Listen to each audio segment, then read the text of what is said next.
Ireland team play England: 15 Rob Kearney, 14 Craig Gilroy, 13 Brian O'Driscoll, 12 Gordon Darcy, 11 Simon Zebo, 10 Jonathan Sexton, 9 Conor Murray.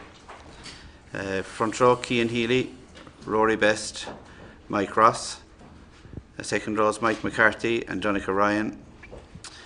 6 Peter O'Mahony, 7 Sean O'Brien, 8 and captain Jamie Heaslip.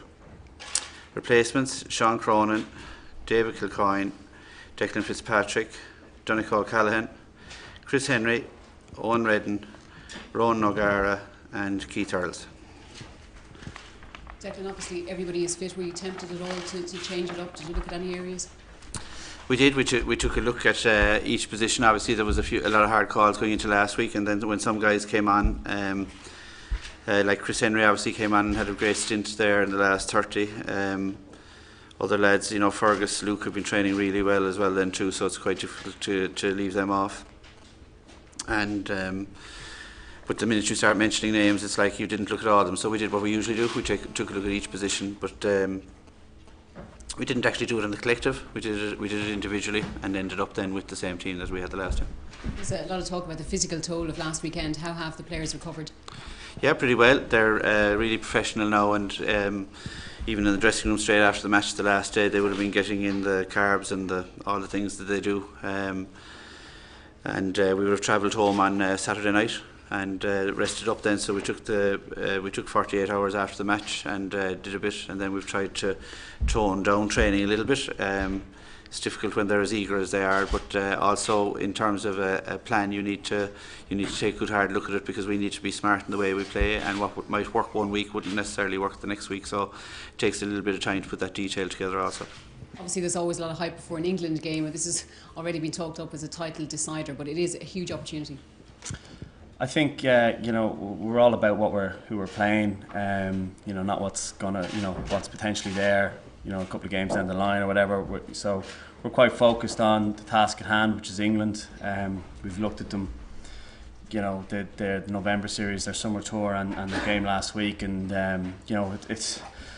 we thought last week is tough. This is probably going to be as tough, if not another level up, because they have a game under their belt now. So hopefully last week will stand for us, both from an attacking point of view, having the ball in the first half, and then the defensive effort in the second half, not having it. So it's going to be a big challenge. Simon Zebo's been getting an awful lot of attention. How is he dealing with it? Or is it all just water off a duck's back? It's an interesting question.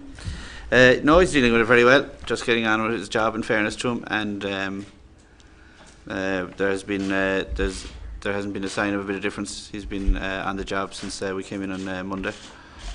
Took his time off, and Wednesday didn't see him doing it, or Thursday didn't see him do anything. So I think, in fairness to him, I think it's one of the challenges for a young player who's had a good game or two, because that's what it is. It's a good game or two, and if they have a good head on their shoulders, they'll say, well, okay, I've only played 1 or 2 good games. Let me get a dozen or so of those under my belt, and then maybe I can talk. But he knows that it's just 1 or 2, and I think thankfully he's been in it. Even though a relatively short time, he's seen the pitfalls of it as well then too, and he knows he has another few things to work on. Jamie, have you to pull him up on anything, or how is he? No, not I'd question some of his dance moves and taste in music, but he's hogging that the Bostock Rala has for before training, with some of his tunes. But in terms of being a professional on the pitch, training, you can't ask any more from the guy. He trains hard, works on both his strengths and weaknesses, and he's always striving to be better.